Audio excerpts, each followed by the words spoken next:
पवित्र शास्त्र में लिखा है। इस पाठ्यक्रम में आप सबों को मैं स्वागत करता हूं।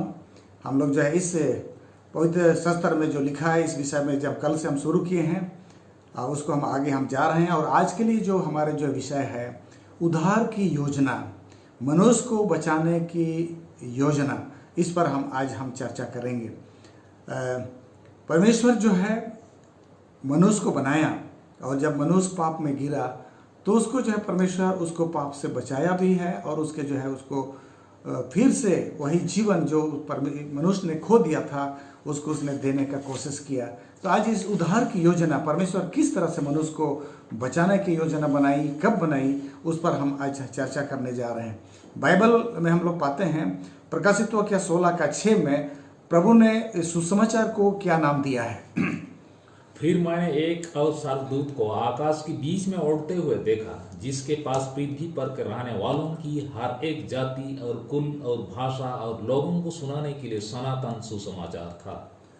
बाइबल में यहाँ पर हम लोग पाते हैं प्रकाशित वाक्य उसका 14:6 में कहते हैं कि और जो है लोगों को सुनाने के लिए सनातन सुसमाचार था।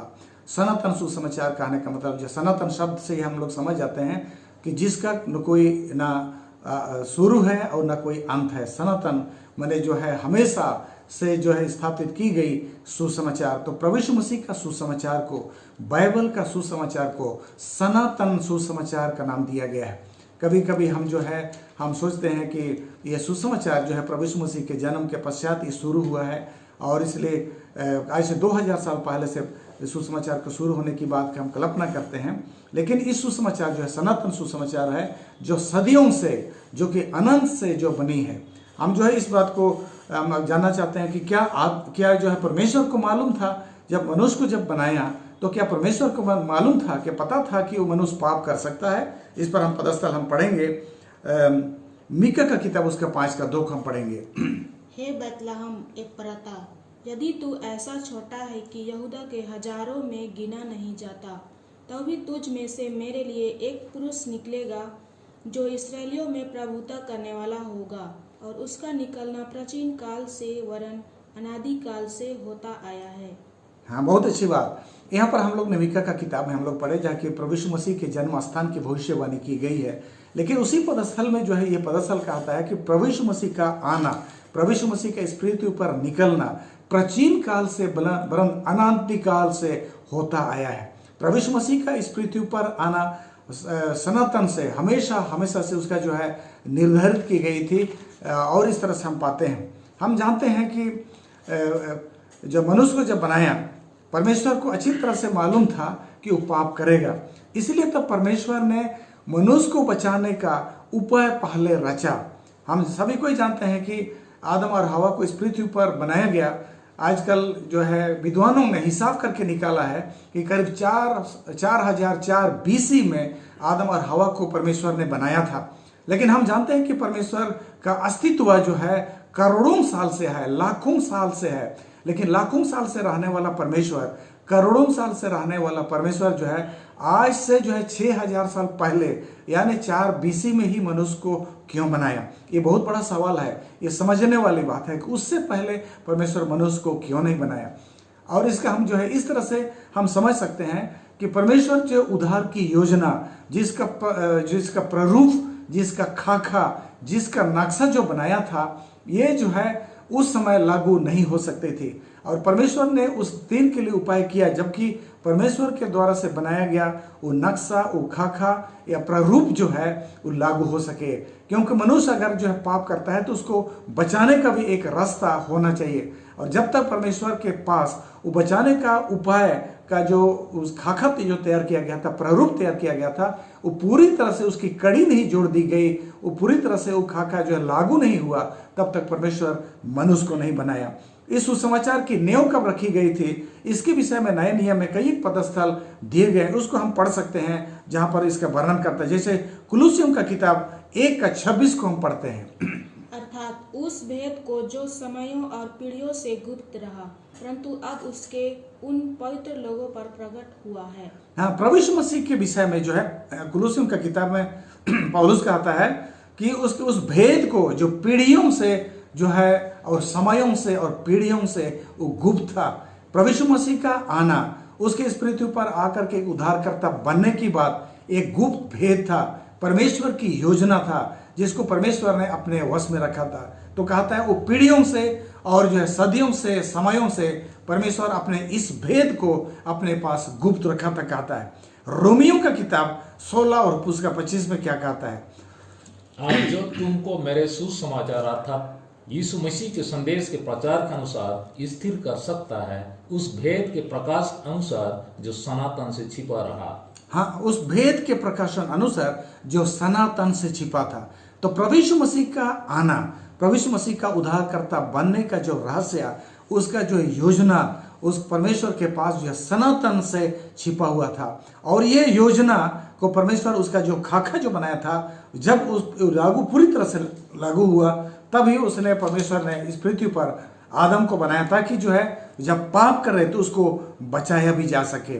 हम लोग पढ़ेंगे पहला कुरिन्थियों का किताब उसका 2:7 में भी प्रभु यीशु मसीह के उस भेद के विषय में कुछ कहता है। परंतु हम परमेश्वर का वह गुप्त ज्ञान भेद की रीति पर बताते हैं, जिसे परमेश्वर ने सनातन से हमारी महिमा के लिए ठहराया। हाँ, बोलता है कि परमेश्वर की जो है उस भेद की रीति पर हम बताते हैं जिससे परमेश्वर ने हमारी महिमा के लिए सनातन से अपने पास रखा था।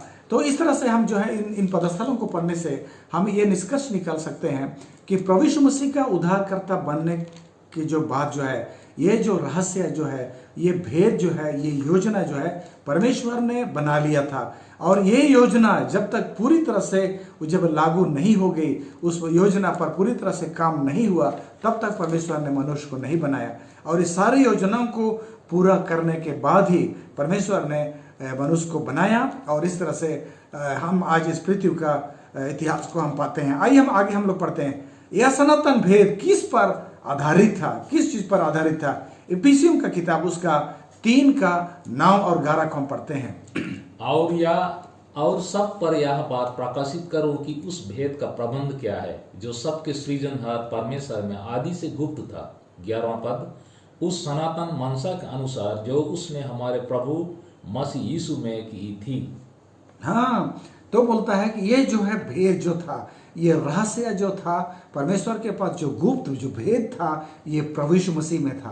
प्रभु यीशु मसीह ही वो भेद था, प्रभु यीशु मसीह ही वो रहस्य था जिसको परमेश्वर अपने पास रखा था, जिसको आज से जो है 2000 साल पहले परमेश्वर ने अपने उस भेद को प्रभु यीशु मसीह के द्वारा से बेथलेहम में जो है उसको प्रकट किया। आइए हम जो है यीशु मसीह के आने की जो है योजना कब तय हुई थी उसको एक बार हम फिर पढ़ते हैं। मीका का किताब उसका 5:2 में, हे बैतलहम एफ्राता, यदि तू ऐसा छोटा है कि यहूदा के हजारों में गिना नहीं जाता, तो भी तुझ में से मेरे लिए एक पुरुष निकलेगा जो इसराइलियों में प्रभुता करने वाला होगा, और उसका निकलना प्राचीन काल से वरन अनादि काल से होता आया है। तो इस प्रकार से जो है प्रभु यीशु मसीह का जो है इस पृथ्वी पर आना उद्धारकर्ता बन करके अनादि काल से बल्कि सनातन से जो है इस भेद का जो उसको निर्धारित की गई थी और इसका योजना बनाई गई थी। यहाँ तक कि मनुष्य के सृष्टि किए जाने से पहले, इस पृथ्वी को बनाए जाने से पहले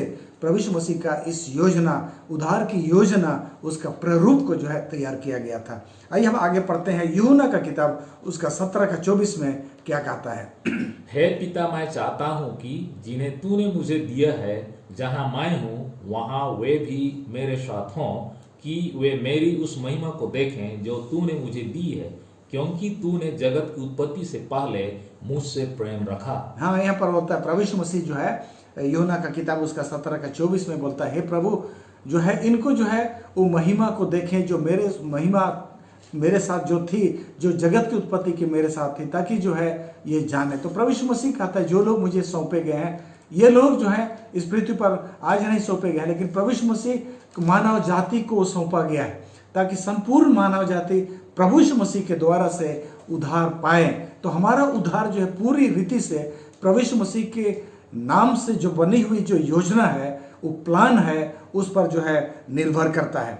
आइए हम लोग जो है पढ़ेंगे अगला, बोलता है पृथ्वी के यीशु के पृथ्वी पर आने की बात पर कब मुहर लगी थी, कब उस पर जो है मुहर लग गया। आइए हम लोग पढ़ते हैं उत्पत्ति का किताब 3:15 में। और मैं तेरे और स्त्री के बीच में और तेरे वंश और इसके वंश के बीच में बैर उत्पन्न करूंगा। वह तेरे सिर को कुचल डालेगा और तू उसकी एड़ी को डसेगा। जैसे आदम और हवा ने पाप किया, परमेश्वर जो है उनको पूरी तरह से खबरदार किया था। उनको नहीं पाप करने के लिए उनको बता दिया गया था उसका नतीजा क्या होगा, उस भले बुरे का वृक्ष का फल ना खाना। लेकिन परमेश्वर के इच्छा के विरुद्ध जब आदम और हवा हमारे पूर्वजों ने उस पेड़ का फल खाया, जैसे ही खाया परमेश्वर ने अपने उस गुप्त भेद को, उस जो है परमेश्वर जो सदियों से अपने पास रखा था, प्रभु यीशु मसीह के द्वारा उद्धार पाने की जो योजना जो परमेश्वर के पास बनी हुई थी, परमेश्वर ने उसकी उद्घोषणा कर दिया। और उस उद्घोषणा को हम जो उत्पत्ति का किताब उसका 3:15 में पाते हैं, जहां परमेश्वर ने यह घोषणा किया कि स्त्री का वंश सांप के सिर को कुचल डालेगा और सांप उस स्त्री का एड़ी को डांसेगा। यहाँ पर जो हम देखेंगे वो स्त्री का वंश कौन है, गलातियों का किताब उसका 3:16 में हम लोग पाते हैं, जहां पर कि स्त्री का वंश कौन है उसका जवाब देता है। अतः प्रतिज्ञाएं अब्राहम को और उसके वंश को दी गई। वह यह नहीं कहता वंशों को, जैसे बहुतों के विषय में कहा, पर जैसे एक के विषय में कि तेरे वंश को, और वह मसीह है। हाँ, तो बाइबल में हम लोग पाते हैं वह वंश जो है मसीह है, वह वंश मसीह है, जो इस प्रतिज्ञा उत्पत्ति का किताब 3:15 में जो बोलते हैं स्त्री का वंश उस सांप के सिर को कुचल डालेगा, ये प्रभु यीशु मसीह था। प्रभु यीशु मसीह था जो कि शैतान का उस काम को, जो इस पृथ्वी पर जो जिम्मेदार था इस पाप को लाने के लिए, और हमारे पूर्वज आदम और हवा को पाप में गिराने के लिए जो जिम्मेवार था, उसका सिर को खत्म करने के लिए, उस पाप को खत्म करने के लिए जो है स्त्री का वंश पैदा होगा। तो प्रभु यीशु मसीह के पैदा होने का जो है उद्घोषणा, चाहे जो है उसका जो है जानकारी जो है मनुष्य को पाप करने के तुरंत बाद उसको दे दी गई। अगर हम इस तरह से समझेंगे, क्या कि बाइबल बहुत संक्षेप में लिखी गई है, यहाँ पर जो सिर्फ एक ही पदस्थल में छोटा सा प्रभु यीशु मसीह के आने की भविष्यवाणी दी गई है, लेकिन आदम को जो है उसका पूरे विस्तृत उसको जानकारी दी गई थी कि मनुष्य को बचाने के लिए एक स्त्री से प्रभु यीशु मसीह पैदा होगा और उसके बलिदान होने से, उसके लहू बहाने से मनुष्य जाति अपने पापों से छुटकारा पाएंगे, उद्धार पाएंगे। ये सारी जानकारी बहुत अच्छी तरह से आदम को दिया गया था। और यही कारण है हम बाइबल में पाते हैं कि आदम ने अपने जितने भी आने वाली पीढ़ी को जो सृष्टि के विषय में और प्रभु यीशु मसीह के आने के विषय में उसने जानकारी दी। और इसी कारण से हम आज बाइबल में हम लोग पाते हैं कि आदम से लेकर के प्रभु यीशु मसीह तक 60 पीढ़ी का वंशावली जो है लिखी गई है। अगर किसी भी व्यक्ति को, आप लोगों में से किसी को भी पूछा जाए कि आप अपने परिवार का वंशावली कितनी दूर तक आप याद करते हैं, तो आप मेरे ख्याल से आप जो अपने परदादा या जो है तीसरी चौथी पीढ़ी तक आप याद कर सकते हैं, उससे अधिक याद नहीं कर सकते हैं, क्योंकि आपको उसकी कोई आवश्यकता नहीं है। लेकिन जो है आदम सुनिश्चित करना चाहता था कि प्रभु यीशु मसीह इस पृथ्वी पर आएगा। जो प्रतिज्ञा जो है उत्पत्ति का 3:15 में दिया गया है कि स्त्री का वंश यानी यीशु मसीह मनुष्य में पैदा होगा, ये बात कब पूरी होती है, इसको सुनिश्चित करने के लिए, देखने के लिए आदम ने अपने जो है जितने भी आने वाली पीढ़ी को उनको जो है हिदायत दिया, उनको जो निर्देश दिया कि उन वंशावली को बहुत अच्छी तरह से रखा जाए। और इसलिए आज भी बाइबल में जो है आदम की वंशावली जो है प्रभु यीशु मसीह तक पहुंचती है। और 60 पीढ़ियों का दुनिया में कोई भी राजा, दुनिया में कोई भी शक्तिशाली मनुष्य, कोई भी प्रसिद्ध मनुष्य का जो वंशावली 10 पीढ़ी से अधिक नहीं लिखी गई है, लेकिन प्रभु यीशु मसीह का वंशावली जो है ये 60 पीढ़ी तक लिखी गई है। और इस बात का प्रमाण है कि आदम को बहुत अच्छी तरह से मालूम था प्रभु यीशु मसीह के आने के विषय में, इसलिए जो ये वंशावली की जो परंपरा जो है उसको बरकरार रखी गई। आइए हम लोग पढ़ते हैं आदम पाप करते क्यों नहीं मारा, इस विषय में हम लोग प्रकाशित हो क्या 13:8 को हम लोग पढ़ते हैं। पृथ्वी के वे सब रहने वाले जिनके नाम उस मेमने के जीवन की पुस्तक में लिखे नहीं गए, जो जगत की उत्पत्ति के समय से घात हुआ है, उस पशु की पूजा करेंगे। यहाँ पर जो है प्रकाशित हुआ क्या उसका 13:8 में बोलता है कि उस मेमने की जो है पूजा करेंगे, जो जगत की उत्पत्ति के समय से जो है घात हुआ है। प्रभु यीशु मसीह जो कि परमेश्वर का मेमना है, बाइबल में उसको जो है हम उसको मेमना कहते हैं। और यहाँ पर जो है प्रभु यीशु मसीह के विषय में कहा गया। आज अगर मैं आपको पूछूंगा कि प्रभु यीशु मसीह आज से कितना साल पहले क्रूस पर चढ़ा था, तो आप जो है जवाब देंगे प्रभु यीशु मसीह 2000 साल पहले जो है वो गलगथा की पहाड़ पर क्रूस पर चढ़ाया गया था। लेकिन इस पदस्थल में प्रकाशित वाक्य 13 और उसका जो है उसका 8 पद में हम लोग पाते हैं वो प्रभु यीशु मसीह जो परमेश्वर का मेमना है, जो जगत की उत्पत्ति के समय से घात हुआ है। प्रभु यीशु मसीह का घात होना, प्रभु यीशु मसीह कब मारा गया, कहता है कि जगत के उत्पत्ति के समय, यानी उसी दिन जब आदम और हवा ने पाप किया। क्योंकि प्रभु यीशु मसीह का योजना पहले से बना था। प्रभु यीशु मसीह मनुष्य के लिए जामिन हुआ था कि अगर मनुष्य जो है पाप करता है तो उसको मैं अपना प्राण दे करके, अपने लहू दे करके भी उसको मैं फिर चढ़ाऊंगा। इस तरह से जो है प्रभु यीशु मसीह मनुष्य के लिए एक गारंटर था, एक जमानत के तौर पर जो है प्रभु यीशु मसीह वहां पर खड़ा था। आज भी हम देखते हैं जब हम कोई बैंक से अगर कोई लोन लेता है और वो बैंक वाला जो है वो चाहता है कि उसके लिए कोई एक व्यक्ति जो है उसका गारंटर ठहरे या तो जमानत ठहरे। और जब जो है किसी तरह से जो वो व्यक्ति अगर अपना बैंक में अपना लोन नहीं चुकाता है तो बैंक वाला तुरंत उस व्यक्ति को जो उसके लिए जो जमानती ठहरा, जो जमानत ठहरा है, उसको टोकता है कि आप जिस व्यक्ति को जो लोन दिलाए हैं वो नहीं दे रहे हैं। तो इसी तरह से प्रभु यीशु मसीह जो है वो आदम और हवा के लिए, मनुष्य जाति के लिए जो है वो खड़ा हुआ था कि अगर वो पाप करता है तो उसको मैं बचाऊंगा। इसलिए तब जो है आदम और हवा जब पाप किए तो आदम और हवा उस दिन नहीं मरे, लेकिन उस दिन जो है आदम का मरना निश्चित हो गया। और उसका जो है जो प्रतिज्ञा किया था उसका उस प्रतिज्ञा के अनुसार से अब आदम हवा को मरना नहीं है, लेकिन उसके जगह पर प्रभु यीशु मसीह का मृत्यु उस दिन तय हो गया। इसलिए बाइबल यहाँ पर प्रकाशित होकर मैं कहता है यीशु मसीह जो मेमना है वो जगत की उत्पत्ति के समय घात हुआ है, या प्रभु यीशु मसीह का मृत्यु सुनिश्चित हो गया जब आदम और हवा ने पाप किया, क्योंकि वो उन दोनों का जो है वो गारंटर था।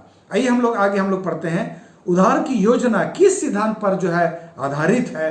पहला तिमोथियों का किताब उसका 1:4 को हम लोग पढ़ेंगे।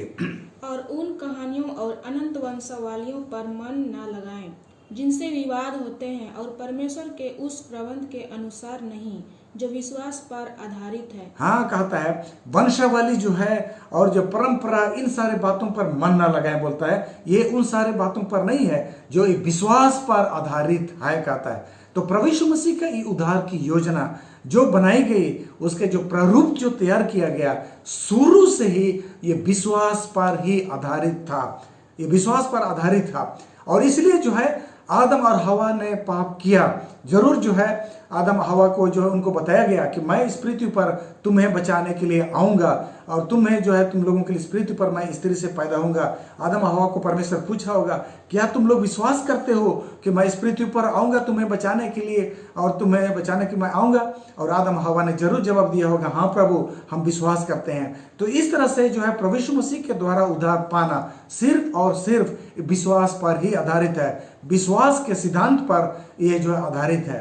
तो इस तरह से हम लोग पाते हैं। और इसलिए जो है हम लोग बाइबल में हम लोग पाते हैं कि आदम और हवा जिस दिन वो लोग पाप किए उस दिन जो है आदम और हवा नहीं मरे, लेकिन आदम और हवा ने जरूर उस दिन जो है उनको बलि चढ़ाने के लिए परमेश्वर कहा होगा। और आदम हवा ने जो है एक मेमने का जरूर वहां पर बलिदान चढ़ाया होगा, क्योंकि आगे चल करके हम लोग पाते हैं कि परमेश्वर ने आदम हवा को जिन्होंने पाप करने के बाद जो है पत्ते को सिलाई करके अपना वस्त्र बना लिए थे, अपने नंगेपन छिपाने के लिए जो है वस्त्र बना करके उसको पहने हुए थे, परमेश्वर ने उन कपड़ों को हटा के उस जो है जो पत्ती का कपड़ा हटा करके उनको चमड़े का अंगरखा पहना दिया। इस बात को हम लोग पाते हैं। हम जो है यहाँ पर चमड़ा कहाँ से आया, क्योंकि उस समय तक इस पृथ्वी पर मृत्यु का तो कोई नाम ही नहीं था, लेकिन परमेश्वर को यह चमड़ा कहाँ से मिला? वैज्ञानिक लोग कहते हैं, विद्वान लोग कहते हैं कि आदम और हवा उसी दिन एक मेमना का बलिदान किए और यीशु मसीह ने उसी मेमना का चमड़ा लेकर के उनके लिए अंगरखा पहना करके उनको लज्जापन से उनको बचाया। प्रभु यीशु मसीह का जो है वस्त्र, हम प्रभु यीशु मसीह की धार्मिकता को पहनते हैं, हमारा वस्त्र के रूप में प्रभु यीशु मसीह का वस्त्र पहनते हैं। और जो प्रभु यीशु मसीह के बदले में जो मेमना आदम और हवा ने बलि चढ़ाया उसी का मेमना का वस्त्र से वो दोनों का नंगेपन वहाँ पर जो है ढांपा जाता है। तो आगे हम लोग यहाँ पर देखेंगे कि इस विश्वास का जो विश्वास से हमारी जो उद्धार होती है, जो प्रभु यीशु मसीह में आधारित है, जो है वो ये सिद्धांत जो है उसका बनाने वाला कौन है, हम लोग देखेंगे इब्रानियों का किताब और उसका 12:2 में। और विश्वास के कर्ता और सिद्ध करने वाले यीशु की ओर ताकते रहें, जिसने उस आनंद के लिए जो उसके आगे धरा था लज्जा की कुछ चिंता न करके क्रूस का दुख सहा और परमेश्वर के सिंहासन की दाहिने ओर जा बैठा। हाँ, यहाँ पर बोलता है और उस प्रभु यीशु मसीह के जो कि विश्वास का कर्ता है, यानी उस विश्वास का बनाने वाला है, इस विश्वास का संरचना करने वाला है, उस विश्वास का डिजाइन करने वाला है, वो प्रभु यीशु मसीह है। विश्वास का कर्ता, जो विश्वास आज हमारे पास है, जो हमें दिया गया है, जिस विश्वास से हमारी उद्धार होती है, वो जो उसका कर्ता धर्ता जो है प्रभु यीशु मसीह है। उसने उस पूरे प्रारूप को, उस जो है पूरे योजना को, उस प्लान को प्रभु यीशु मसीह ने बनाया। इसलिए इस पदस्थल में जो है इब्रानी 12:2 में प्रभु यीशु मसीह को विश्वास का कर्ता, विश्वास का बनाने वाला कहा गया है। ये हम लोग जो है इस योजना को हम लोग देखते हैं आगे कैसे इस विश्वास का योजना पूरा होता है। उत्पत्ति का किताब उसका 3:15 हम लोग पढ़े थे, लेकिन एक बार फिर हम लोग उसको पढ़ेंगे। और मैं तेरे और इस स्त्री के बीच में और तेरे वंश और इसके वंश के बीच में बैर उत्पन्न करूंगा और वह तेरे सिर को कुचल डालेगा और तू उसकी एड़ी को डासेगा। यहाँ पर परमेश्वर जो है उत्पत्ति का 3:15 में प्रतिज्ञा करता है कि जो है स्त्री का वंश यानी प्रभु यीशु मसीह इस पृथ्वी पर पैदा होगा। और ये बात जो है मनुष्य के जो प्रथम मनुष्य आदम और हवा को वो भली भांति इस योजना को मालूम था, और इसलिए जो है हम लोग इनको बता दिया गया कि स्त्री से एक वंश यानी यीशु मसीह पैदा होने वाला है जो मनुष्यों को उनके पापों से उनको बचाएगा। ये कैसे पूरे हुए? गलाती का किताब 4:4 को हम लोग पढ़ते हैं। परंतु जब समय पूरा हुआ तो परमेश्वर ने अपने पुत्र को भेजा जो स्त्री से जन्मा और व्यवस्था के अधीन उत्पन्न हुआ। बहुत सारे विद्वान लोग कहते हैं कि जब आदम को इस तरह से कहा गया कि स्त्री से जो है प्रभु यीशु मसीह पैदा होगा, यानी एक वंश पैदा होगा जो उनके पापों से जो उनको बचाएगा, तो जब आदम और हवा का पहला बेटा यानी कैन जब पैदा हुआ तो आदम को जो लगने लगा कहीं यही तो हम लोगों को बचाने वाला नहीं है। इस तरह से जो है सदियों से जो है इंतजार किया गया ताकि जो है प्रभु यीशु मसीह पैदा हो। और इसलिए हम लोग बाइबल में पाते हैं जब यहूदी जाति इस पृथ्वी पर एक जाति के रूप में जब उनका विकास हुआ तो यहूदी जातियों में जब कोई बड़ा भाई शादी करता था और अगर मर जाता था तो उसी स्त्री को उसके छोटे भाई को शादी करना पड़ता था, और अगर वो भी मर गया तो उसके छोटे भाई को शादी करना पड़ता था। कहने का मतलब जो है यहूदी लोग सुनिश्चित करते थे वहां पर कोई भी ऐसा पुरुष पैदा जो हो रहा है वो बिना वंश का ना रहे, क्योंकि उनको पता था कि दाऊद का कुल में, यहूदा का कुल में, अब्राहम का वंश में जो है आगे चल करके प्रभु यीशु मसीह पैदा होने वाला है। और इसलिए जो है जो जितने भी यहूदी लोग, अगर कोई व्यक्ति बिना संतान का, विशेष करके बिना कोई बेटा का मर जाता था तो उस स्त्री को उनके भाइयों को शादी करना पड़ता था। अगर अपना निजा भाई नहीं है तो उनके चचेरे भाई या कोई उनका नजदीक का रिश्तेदार उनको शादी करना पड़ता था, ताकि जो है हर पुरुष के पीछे उसका वंश चलता रहे, ताकि प्रभु यीशु मसीह का जन्म को इस पृथ्वी पर सुनिश्चित किया जा सके। लोगों ने हजारों साल तक इंतजार किया। हजारों साल तक इंतजार करने के बाद गलाती का किताब 4:4 में बोलता है जब समय पूरा हुआ तो स्त्री से प्रभु यीशु मसीह पैदा हुआ। हम सभी को आज हम इस कहानी को बहुत अच्छी तरह से जानते हैं। मरियम नाम का स्त्री से उस बेतलहम में जो नसरत के वासी थी वहां पर प्रभु यीशु मसीह पैदा हुआ और इस पृथ्वी पर एक उद्धारकर्ता बन के रूप में जो इस पृथ्वी पर चला फिरा। और आज इस पृथ्वी पर जो है प्रभु यीशु मसीह के मानने वाले लोग, हजारों लोग प्रभु यीशु मसीह का गुणगान करते हैं और उसके पीछे चलते हैं। लेकिन जो है इस योजना को हमें अच्छी तरह से समझना चाहिए कि परमेश्वर ने किस तरह से इस योजना का ताना बाना जो है बनाया है और इस किस तरह से हमारे जीवन में लागू होती है, हम उसको किस तरह से समझते हैं। यूहन्ना 3:16 में जो है प्रभु यीशु मसीह के विषय में और उस पर विश्वास करने के विषय में हम सभी को जानते हैं। बाइबल का सबसे प्रसिद्ध जो पदस्थल है, सारे मसीही लोग जो है यूहन्ना 3:16 को जो है पसंद करते हैं। और आइए हम भी इस पदस्थल को हम लोग पढ़ेंगे।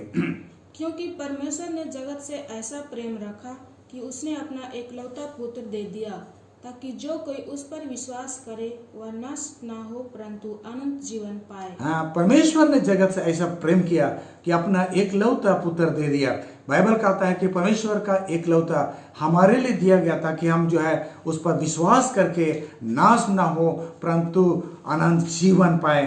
तो प्रभु यीशु मसीह का जो है एकलौता पुत्र यानी मनुष्य को बचाने का सिर्फ एकमात्र जो है उसका उपाय था जो हमारे लिए दी गई है, जो प्रभु यीशु मसीह के द्वारा से हम उद्धार पाते हैं और उस पर विश्वास करने के द्वारा हम बचाए जाते हैं। और हम अगर विश्वास नहीं करते हैं, हम चूक जाते हैं विश्वास करने में, तो हमारी जो है हम जो है नाश होते हैं। ये बाइबल हम लोगों को सिखाती है।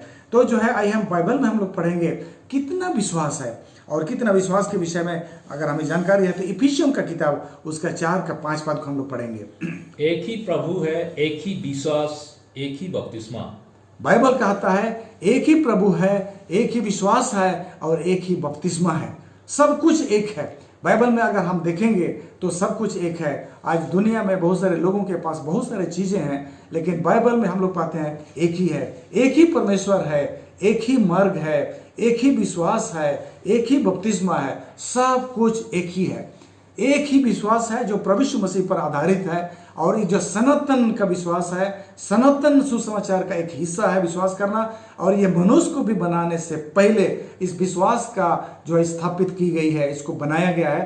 प्रभु यीशु मसीह पर विश्वास करने के द्वारा से हम बचाए जाते हैं। आज क्या ही दुर्भाग्य है कि इस पृथ्वी पर मसीह लोगों ने भी बहुत सारे विश्वास का आविष्कार कर लिया है, बहुत सारे विश्वास को बना लिया है और सारे लोगों का अलग अलग विश्वास है। कोई कुछ विश्वास करता है, कोई कुछ विश्वास करता है, लेकिन हमें जो है जानना चाहिए कि बाइबल में सिर्फ और सिर्फ और सिर्फ एक ही विश्वास है, वो प्रभु यीशु मसीह के द्वारा से है। एक ऐसे जो है तागे के समान है जो है उत्पत्ति से लेकर के जो है प्रकाशित वाक्य तक एक पतला धागा, एक सिंगल धागा जो है खींचा हुआ है और उसी एक तागा, उसी एक विश्वास को हमें पहचानना है और उस पर चलना है। अगर हम अपने भी कोई विश्वास बनाते हैं, अपने जो है उस पर जो कोई अपना राय रखते हैं, अपना दृष्टिकोण अगर आप उसमें डालते हैं, तो जरूर आप उस विश्वास को जो है आप उसको मिस कर देंगे, उसको जो है आप नहीं पकड़ पाएंगे, आप उससे अलग हो जाएंगे। हम लोग पढ़ते हैं हमारा एकमात्र विश्वास क्या है, वो जो है उसको हम लोग प्रेरितों का किताब उसका 4 का 12 में हम लोग उसको पाते हैं। किसी दूसरे के द्वारा उद्धार नहीं, क्योंकि स्वर्ग के नीचे मनुष्यों में और कोई दूसरा नाम नहीं दिया गया जिसके द्वारा हम उद्धार पा सके। किसी दूसरे के द्वारा उद्धार नहीं है, कोई दूसरा, कोई स्वर्गदूत के द्वारा से भी उद्धार नहीं है, किसी संत के द्वारा से उद्धार नहीं है, किसी जो है बड़े व्यक्ति के द्वारा से उद्धार नहीं है। यहाँ तक कि स्वर्गदूत भी हमें बचा नहीं सकते हैं। यहाँ तक सिर्फ और सिर्फ उद्धार पाने का एकमात्र रास्ता है वो प्रभु यीशु मसीह, और उसका ताना बाना बहुत सावधानी से परमेश्वर ने उसको बुन करके रखा है। यही विश्वास हम जो है तो संपूर्ण इतिहास में हम लोग पाते हैं। यही विश्वास प्रभु जो है आदम के पास था, यही विश्वास जो है हाबिल के पास था, यही विश्वास पूरे पुराना नियम में था और आज हमारे पास यही विश्वास है। पुराने नियम के लोग जो है विश्वास करते थे कि एक दिन स्त्री का वंश पैदा होगा, एक दिन प्रभु यीशु मसीह पैदा होगा, हमारे लिए मारा जाएगा, हमारे लिए अपना जान देगा, हमारे लिए अपना लहू बहाएगा और उसके लहू बहाने से हम जो उद्धार पाएंगे। यही विश्वास पुराना नियम के लोगों के पास था और इसीलिए उन्होंने मेमने का बलिदान चढ़ाया, इसीलिए हाबिल ने मेमने का बलिदान चढ़ाया। कोई लोग जो है जब हाबिल और कायन का जब बातें करते हैं तो वो लोग बोलते हैं कि नहीं, हाबिल ने तो मेमना चढ़ाया लेकिन कायन ने सड़ा गला फल को चढ़ाया था, इसलिए उसका बलिदान ग्रहण नहीं हुआ। लेकिन भाइयों, ये बात बिल्कुल गलत है। हाबिल ने उस एक विश्वास जो कि जो है परमेश्वर ने जिसकी स्थापना की थी कि सिर्फ और सिर्फ प्रभु यीशु मसीह के द्वारा से उद्धार मिल सकती है, यही विश्वास हाबिल के पास था, इसीलिए उसका बलिदान ग्रहण हुआ। यही विश्वास आदम के पास था और पुराना नियम में जितने भी लोग प्रभु यीशु मसीह पर विश्वास किए उन्होंने मेमने का बलिदान चढ़ाया। उन्होंने मूसा के द्वारा से निर्धारित उस विधि के द्वारा से उन्होंने उस विधि को बलिदान चढ़ाया और उस विधि का पालन करना, उस विधि का अनुकरण करना का मतलब ही था प्रभु यीशु मसीह पर विश्वास करना। आज हम प्रभु यीशु मसीह पर विश्वास करते हैं कि आज से 2000 साल पहले प्रभु यीशु मसीह हमारे लिए क्रूस पर मरा। हमारा विश्वास और पुराना नियम का विश्वास में सिर्फ था और होगा था, हमारे लिए जो है मरा था। हम विश्वास करते हैं कि प्रभु यीशु मसीह हमारे लिए मरा था, और ये पुराने नियम के लोगों का विश्वास था हमारे लिए मरेगा, हमारे लिए होने वाला है उद्धार का, ये जो बात हमारे लिए होने वाला है। इतने फर्क है। पुराना नियम के लोगों ने विश्वास किया कि एक दिन प्रभु यीशु मसीह हमारे लिए मरेगा, और आज हम विश्वास करते हैं कि एक दिन प्रभु यीशु मसीह हमारे लिए मरा था, मरेगा और मरा था। इतना ही हमारे विश्वास में बाइबल में एक ही विश्वास है, और इससे अगर आपका विश्वास अलग है तो आप प्रभु यीशु मसीह का विश्वास को शायद आप नहीं समझ पाए हैं। परमेश्वर आप लोगों को आशीष दे। इस पर हम आगे भी चर्चा करेंगे।